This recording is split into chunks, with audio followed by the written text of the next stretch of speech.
Okay, जय हिंद बच्चों। Last class में हमने डिस्कस किया था लाइट ईयर तक। वर्ड लाइट ईयर, ये this unit of distance and this is equal to approximate equal to this speed of light and approximate equal to 9.4 × 10⁻15 metre. अच्छा, मैंने लास्ट क्लास में calculate नहीं किया था, मैंने इस क्लास में कैलकुलेट करके लिखा है। आई होप आपका भी आंसर इतना ही आएगा।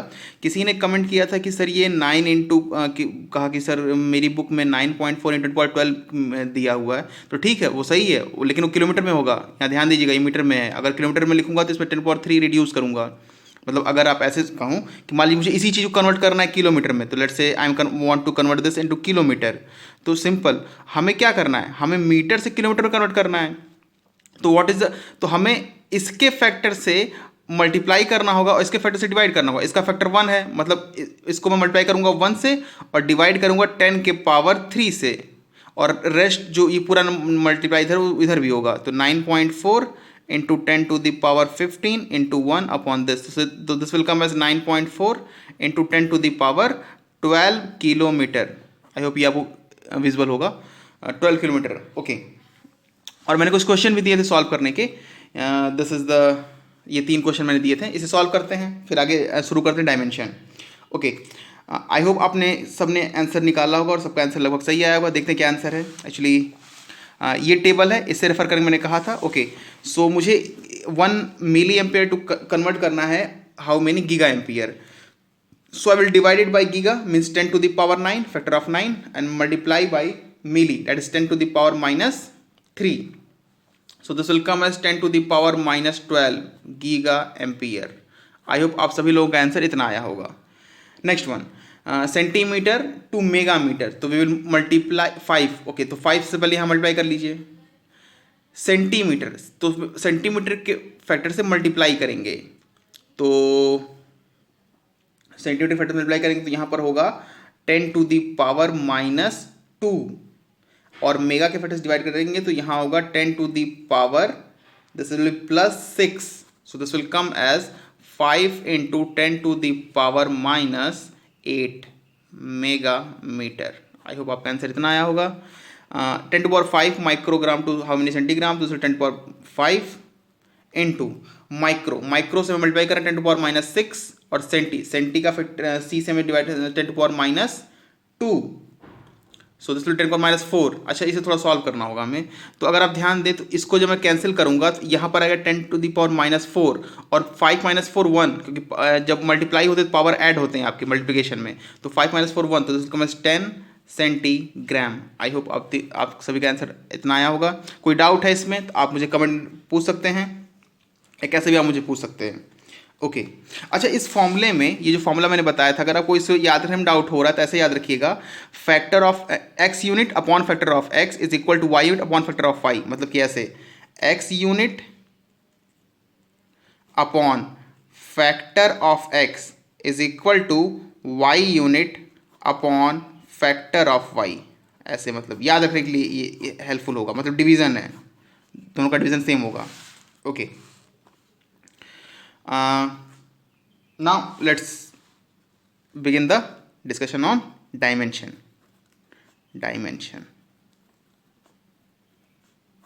Okay, now what is dimension? Simple में डायमेंशन कोई नई चीज़ नहीं है, ये बस यूनिट को लिखने का एक नया तरीका है। बेसिकली डायमेंशन हमने जो 7 बेसिक फंडामेंटल क्वांटिटीज डिफाइन की थी, अगर आपको पहले याद हो तो length, mass, time, amount of substance, current, intensity and temperature. तो उन सातों वो फंडामेंटल क्वांटिटीज़ हैं, उनके टर्म में हम सारी डायरेक्ट क्वांटिटीज रिप्रेजेंट कर सकते हैं। मतलब मैं कह सकता हूँ कि मैं सारी ही क्वांटिटीज़ को, वो कोई भी हो, उनको उन सातों के टर्म्स में लिख सकता हूँ। तो बस उसी को रिप्रेजेंटेशन को हमेशा उसी सातों में रिप्रेजेंट किया जाएगा हमेशा, तो उसे कहा जाता है डायमेंशन। मतलब उसी एनालिसिस को डायमेंशन एनालिसिस कहा जाता है। सिंपल, अगर मैं इसकी डेफिनेशन लिखूँ तो मैं ऐसे लिखूंगा, dimension of the dimension of a physical quantity are the powers to which the fundamental to which the fundamental units are raised in order to obtain the derived units of that quantity. The dimensions are the dimension of physical quantity means the dimensions we are defining this of any physical quantity means किसी physical quantity and physical quantity क्या होती है मैंने शुरुआत में define किया था जो कि किसी physical quantity are those parameters or quantities which used to represent physical property of any matter. Now ये क्या होते हैं powers to which fundamental units are raised in order to obtain derived units of that quantity. Even अगर derived unit ना यहाँ मतलब dimension जो है वो सिर्फ डिराइव्ड यूनिट के लिए नहीं होता, ये फंडामेंटल यूनिट के लिए भी होते हैं, बट नॉर्मली हम फंडामेंटल यूनिट्स का ही यूज़ करते थे, इसलिए हम ये नहीं कहते अलग से उनका मतलब उनके लिए यूज़ है. ओके मैं वो क्लियर करता हूँ एग्जैक्टली ये क्या मतलब ये डेफिनेशन क्या कहना चाह रहा है. अच्छा मैं एक बात और बता दूँ, ये डेफिनेशन मैंने नगीन पब्लिकेशन से लिखी है. एग्जैक्ट जो डेफिनेशन मैं किसी बुक से एग्जैक्ट लिखूंगा मैं बता दिया करूँगा ये किस बुक से है. Okay now what the definition want to say. Now definition में अब मैं कोई टेबल बना के समझाता हूं अच्छे से. Let's say this is fundamental quantity. Okay this visual, this is fundamental quantity, sorry fundamental quantity, this is fundamental quantity and this is unit and this is what we want to study, dimension. Okay now fundamental quantity. okay पहला मैं लिखता हूं तो यहां पे ठीक है, पहला लिखता हूं मैं length. What is the unit? Metre. Okay इसके लिए हम डायमेंशन स्टैंडर्ड डिफाइन किया है हमने. अच्छा ये जो डायमेंशन मैं यहाँ लिखूंगा ये डिफाइंड है, मतलब ट्रेडिशनली डिफाइंड है, हम इसमें कोई चेंज नहीं कर सकते अपने मन से. ये ट्रेडिशनली डिफाइंड है, मतलब हमारे बड़े बुजुर्गों ने फिजिक्सिस्ट ने डिफाइन किया और हमें ऐसे ही मानना है, उसमें हम कोई चेंज नहीं कर सकते हैं. तो इसे हम रिप्रेजेंट करते हैं कैपिटल एल. आपको ये मतलब ये पहला लेटर लिया गया है. Okay mass unit kilogram, dimension capital M, time second, dimension capital T. अच्छा स्क्वायर ब्रैकेट में हमेशा इनक्लोज स्क्वायर ब्रैकेट में हमेशा इनक्लोज करते हैं हमेशा ही. आप किसी बुक पर मतलब देख सकते हैं हमेशा ही, और आप भी इसी मतलब रिप्रेजेंटेशन या इसी मेथड ऑफ राइटिंग को फॉलो करिए, इसी नोटेशन को. ज़रूरी है, board of point of view से ज़रूरी है. ओके तो मैं कह रहा था कि करंट का जो डायमेंशन होता है वो ए होता है, लेकिन कहीं कहीं इसे आई से भी डिनोट किया गया है और आई भी दिया लिखा गया है. अच्छा कहाँ लिखा गया? तो एस सी वर्मा में लिखा गया है. एस सी वर्मा में अगर आप क्लास ट्वेल्थ की देखेंगे तो उसमें क्वेश्चन है, उसमें 4 चैप्टर में, तो उसमें क्वेश्चन है कि डायमेंशन पूछा है करंट का, नहीं चार्ज का, तो उसमें आई यूज़ किया, उसमें आई और टी यूज़ किया है. तो इसमें मतलब इसका यूनिट कहीं कहीं डायमेंशन फॉर्मूला हम आई भी यूज़ करते हैं. Next one. ओके एक और पॉइंट इसमें कि मोल के लिए हम यूज़ करते हैं N. This is not MOL, this is N, capital N. Okay mole यहाँ यूज़ करते हैं, सॉरी मैंने यहाँ लिख दिया. This is capital N use करते हैं मोल के लिए. Amount of substance current and after that comes intensity, luminous intensity. This is candela बराबर CD. इसके लिए हम यूज़ करते हैं कैपिटल J. अच्छा ये सिंबल्स हैं, इसमें हम कोई चेंज नहीं कर सकते, ये मैंने या किसी ने नहीं बनाया है, ये सबने मिलकर एक्सेप्ट किया है, तो इसमें हम कोई चेंज नहीं कर सकते. यहाँ मैं मोल लिखता हूँ तो ये गलत होगा, ये मोल यहाँ नहीं है, ये कैपिटल N.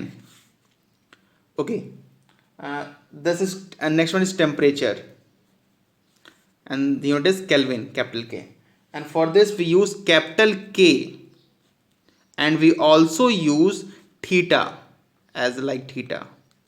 इनफैक्ट अगर आप नेट पे सर्च करेंगे तो आपको कहीं कैपिटल के भी मिलेगा और कहीं थीटा भी मिलेगा, दोनों मिलेंगे, किसी में दोनों लिखा है, तो इसलिए मैं दोनों लिख रहा हूँ। तो ये मतलब ये आपको टेबल है जो आपको याद करनी है, इसकी आपको बाय हार्ट करना है, इसमें कोई और ऑप्शन नहीं है आपके पास, ये आपको याद करना है। नॉर्मली हम इन तीनों को याद रखते हैं क्योंकि फिजिक्स में मतलब इसी चैप्टर में मैं आपको जितने भी क्वेश्चन दूंगा आप पाएंगे कि उसमें से 96 95 मोर देन 90% क्वेश्चन सिर्फ इन तीनों का यूज होगा उसमें। इनफैक्ट अगर मैं ऐसे बताऊं तो सबसे लेंथ मास टाइम ये 7 हुए, area area volume density force velocity acceleration force work energy power and यहाँ तक इम्पल्स मोमेंटम, ये सब इन सब में सिर्फ लेंथ मास और टाइम का ही यूज होना है। मतलब अगर मतलब इस साल आप काइनेटिक्स पढ़ेंगे तो काइनेटिक्स में सिर्फ ये तीनों यूज होते हैं, इसीलिए इन पे बहुत ज़्यादा कोई ध्यान नहीं देता और ये कन्फ्यूजन बनी रहती है। तो इसमें ध्यान दीजिएगा, अमाउंट ऑफ सब्सटेंस के लिए कैपिटल एन है, मैंने गलती से लिख दिया होगा, ये कैपिटल एन ही यूज किया जाता है डायमेंशन के लिए। Current we use capital A और कैपिटल आई, लेवल सेंटेंसी capital J and temperature capital K और थीटा। ओके, अब मैं यहाँ पर लिखूंगा डिराइव्ड क्वांटिटी, ये दोनों सेम रहेंगे, this will B derived quantity. Okay, units dimension.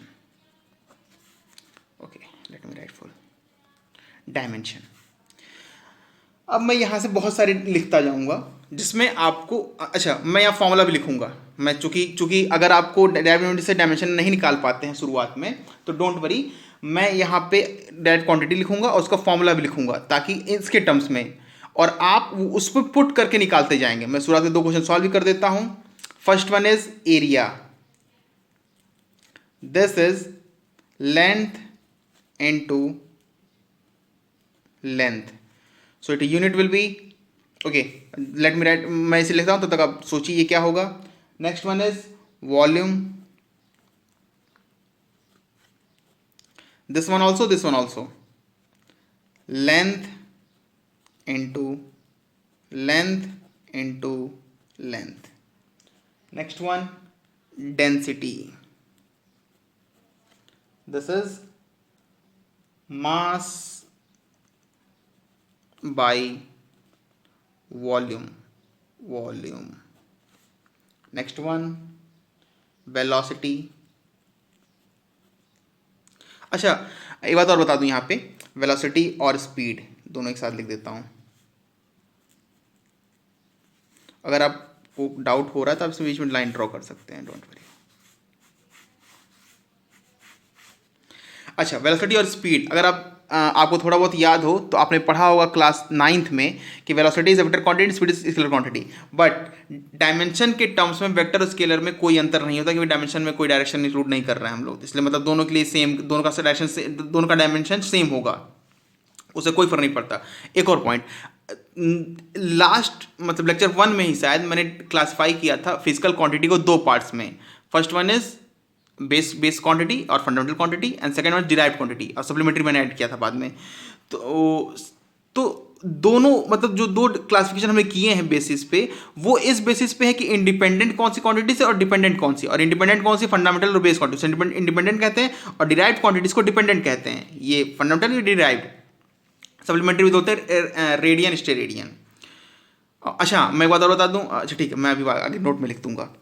Derived ये जो क्लासिफिकेशन हमने किया है ये इस बेसिस किया है कि कौन सी क्वांटिटी इंडिपेंडेंट है और कौन सी क्वांटिटी डिपेंडेंट है। एक और क्लासिफिकेशन होता है फिजिकल क्वांटिटीज का, ये मैं नेक्स्ट चैप्टर में बताऊंगा, जब मैं शुरू करूंगा वेक्टर तब मैं वहां पे बताऊंगा। छोटा सा पॉइंट है कि फिजिकल क्वांटिटीज का एक और क्लासिफिकेशन होता है, इसे कहते हैं स्केलर और वेक्टर। क्या क्या और चीज़ें वो आगे देखेंगे, पर बता दूं कि डायमेंशन के टर्म्स में स्केलर और वेक्टर में कोई अंतर नहीं होता है। इसका फॉर्मूला होगा लेंथ अपॉन टाइम। ओके मैं कुछ सॉल्व कर देता हूं।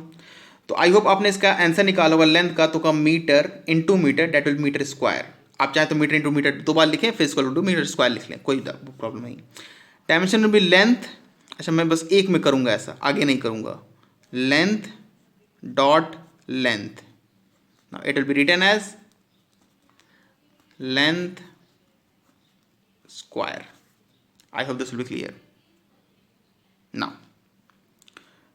velocity, this will be meter cube and this will be length L, sorry L, अगर मैं लेंथ को L ने सॉरी L को लेंथ में प्रोनाउंस कीजिए, इसे L ही कहिए, L क्यूब. नेक्स्ट वन आप सॉल्व करिए, मैं इसे कंटिन्यू करता हूँ. एक्सेलरेशन, एक्सेलरेशन दिस इज, अच्छा ये लेंथ है, ये LENG में लिखा, length upon time square, time square. Next one force, this is mass into, अच्छा मास इंटू एक्शन लिख दो, कंफ्यूज मत होइए, लेंथ टाइम स्क्वायर लिखेंगे, ठीक है. लेंथ इनटू 1/टाइम square. Next one, okay let me draw it more. Force, next one is work. अच्छा मैं इसको शॉर्ट में लिखता हूँ, that is force into displacement और कैसे length. Next one let me write power, no momentum,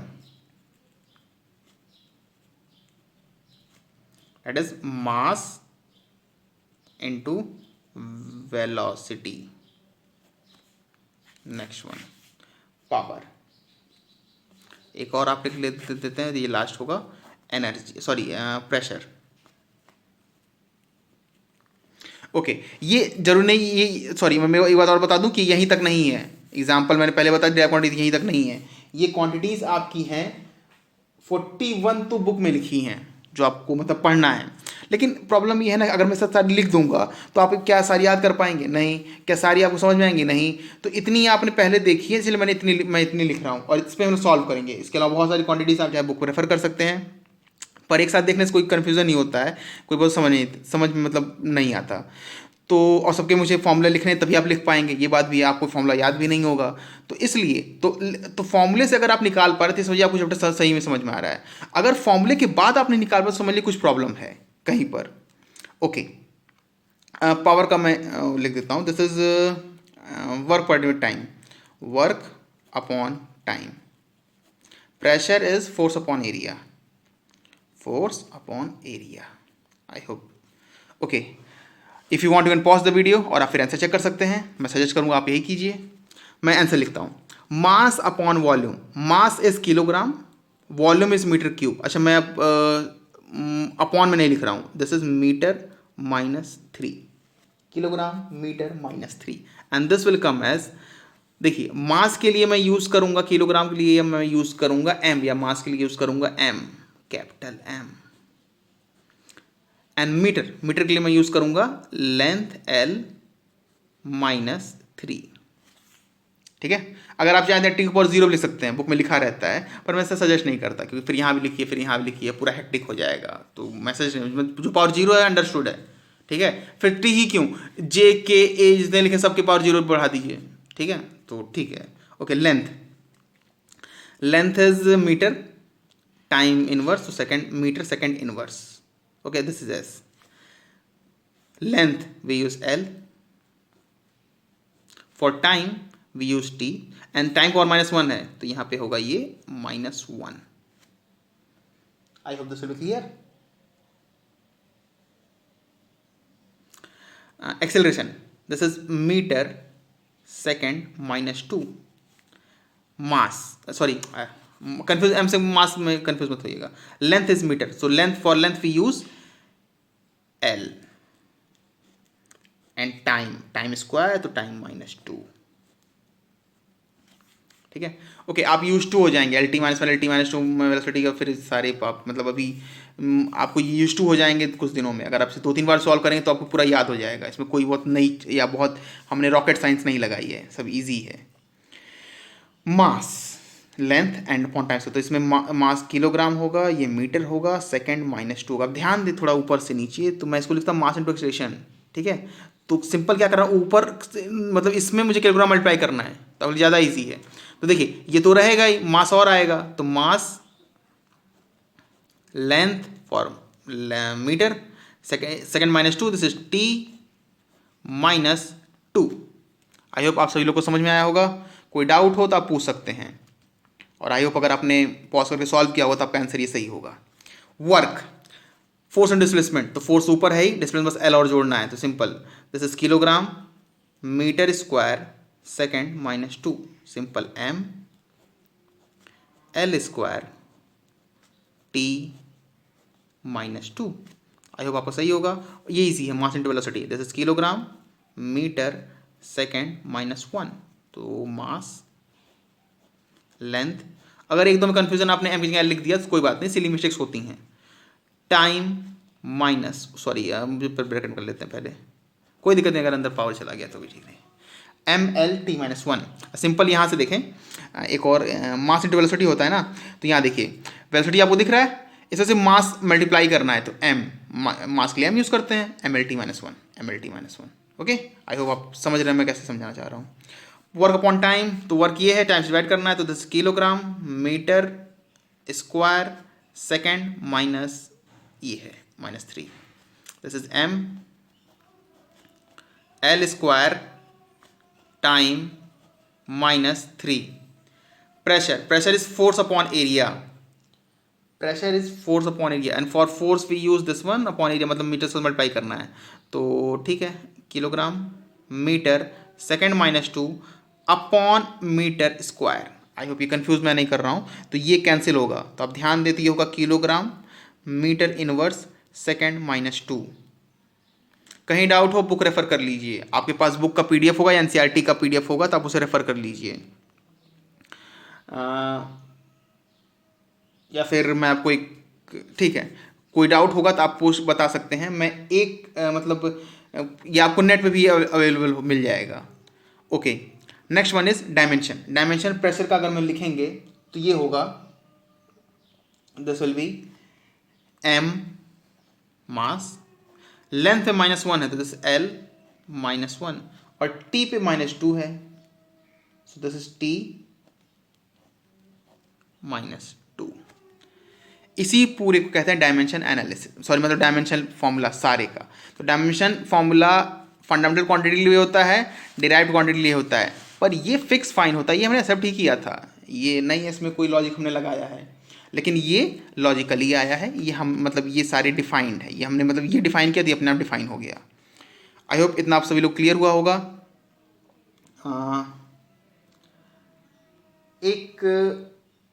एक मैं क्वेश्चन देता हूँ, आप सभी लोग सॉल्व करिएगा। एक मतलब डायमेंशन है, कहीं डाउट हो तो मुझे feel free to ask. Question है, find dimension of F, find dimension of F and F is equal to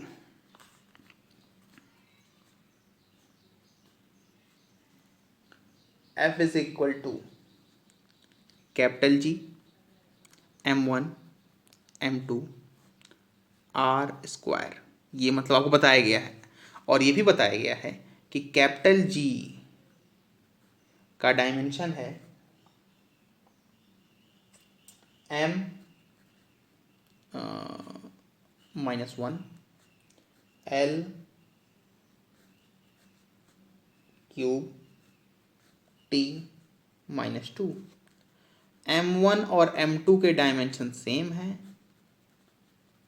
और वो हैं M। R का डायमेंशन है, R स्क्वायर का नहीं, कंफ्यूज गलत मत करिएगा, सिली मिस्टेक्स, L, ये आपको बताया गया है। सिंपल क्या करेंगे, मैं आपको थोड़ा हिंट बता देता हूँ। F का निकालना है, G का पता है ना, G का पता है, M1 का पता है, M2 का पता है, R का पता है, सबको पुट करिए। अच्छा R की पावर है तो L का पावर स्क्वायर होगा नीचे, पुट करिए, सॉल्व करिए, आंसर बताइए, ठीक है। तो थोड़ा मैं जगह छोड़ देता हूँ, मैं इसको बाद में सॉल्व करूँगा, बट मैं रिक्वेस्ट करूँगा कि आप पहले से सॉल्व करिए फिर मैं सॉल्व करता हूँ। ओके, अब मैं आपको बताता हूँ uses of dimension. I hope इतने मतलब इतना जगह आपके लिए सफिशिएंट होगा। यूजेस, डायमेंशन का यूज क्यों करते हैं, यूजेस ऑफ डायमेंशन, ये पहले मैं बता दूं कि डायमेंशन एक ऐसा टॉपिक है जिसमें सिर्फ एप्लीकेशन है, कुछ मतलब इसमें रटा रटाया नहीं, सिर्फ एप्लीकेशन आपको पढ़ना है, मतलब समझना है, क्वेश्चन सॉल्व होना चाहिए, सिंपल सा क्वेश्चन जो आपको दिया गया है वो सॉल्व होना चाहिए। इसका सबसे बड़ा यूज है पहला, to check the correctness, I hope my spelling is correct, of an equation or you can say formula, equation, okay, let me write this, formula, okay, equation और formula, to check the correctness of an equation और formula। किसी भी equation या किसी भी formula को check करने के लिए इसका यूज किया जाता है। इसका एग्जांपल मैं आपको अगले क्लास में बताऊंगा, लेकिन अभी आप सुन लीजिए, बहुत मतलब बहुत ज़्यादा कुछ हार्ड नहीं है, सिंपल सा अगर आप ध्यान दें तो मतलब जैसे कि अगर मैं कोई इक्वेशन लिखता हूं, जैसे मैं यहाँ इक्वेशन लिखता हूं, v is equal to U plus A T, ठीक है, तो आप ध्यान दें तो इसका जो डायमेंशन है वही इसका है और वही इन दोनों के प्रोडक्ट का भी है, यस, ठीक है। तो अगर इन तीनों का डायमेंशन इसमें सेम है तो मतलब ये बस चेक करेक्टनेस कैसे करते हैं, मतलब चेक कैसे करते हैं डायमेंशन फॉर्मूला से, अगर LHS का डायमेंशन और RHS का डायमेंशन सेम है तो फॉर्मूला सही है, अदरवाइज गलत है। हालांकि इसमें कुछ कंस्ट्रेंट्स होते हैं, कंस्ट्रेंट का मतलब कि कुछ लिमिटेशंस भी होती हैं डायमेंशंस की, कुछ वो भी बताऊंगा, पर अभी की मतलब मानिए कि हम इसको सॉल्व करेंगे, हम इसमें बहुत सारे क्वेश्चन सॉल्व करेंगे to check the correctness of an equation और formula. Next one, to establish the relation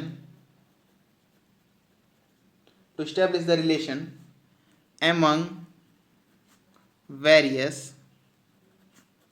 physical quantity, मतलब आपको बहुत सारे दे दिए गए, P दे दिया गया, F दे दिया गया, E दे दिया, मतलब पावर, मोमेंटम, एनर्जी, और बोला दोनों तीनों में रिलेशन निकालिए, तो इसका इसको निकाल सकते हैं। या फिर मान ली काइनेटिक एनर्जी दे दी और मास दे दिया और मोमेंटम दे दिया, तो बोले तीनों में आप रिलेशन निकालिए, बिना आप पढ़े नहीं होंगे रिलेशन कैसे निकालेंगे, फिर भी डायमेंशन का यूज़ करके आप निकाल सकते हैं। ये इसके एडवांटेजेस हैं। थर्ड वन एक होता है कन्वर्जन के लिए यूज़ करते हैं, conversion of one unit to another unit, conversion simple, from one unit to other unit में कन्वर्जन करने के लिए इसका यूज़ किया जाता है। ओके, इस वीडियो में इतना ही, कोई डाउट होगा तो फिर free to ask. I hope आप लोगों को समझ में आया होगा। इस तीनों पे क्वेश्चन सॉल्व करेंगे, मतलब कम से कम 5 से 4 क्वेश्चन हर एक पे, कम से कम पहले दूसरे पे। कन्वर्जन इसका यूज़ थोड़ा मतलब बहुत ज़्यादा नहीं है, मतलब लेकिन ये दो हैं, इस पे आपके क्वेश्चंस IIT JEE में, नीट बोर्ड में तो आते ही हैं, सब में पूछे गए हैं। इनफैक्ट इसमें अगर नहीं पूछे जाएंगे ना तो भी इनका यूज़ आगे होगा, तो इसलिए भी ये इंपॉर्टेंट है। ओके, जय हिंद। इस वीडियो में इतना ही, बाकी आगे देखते हैं।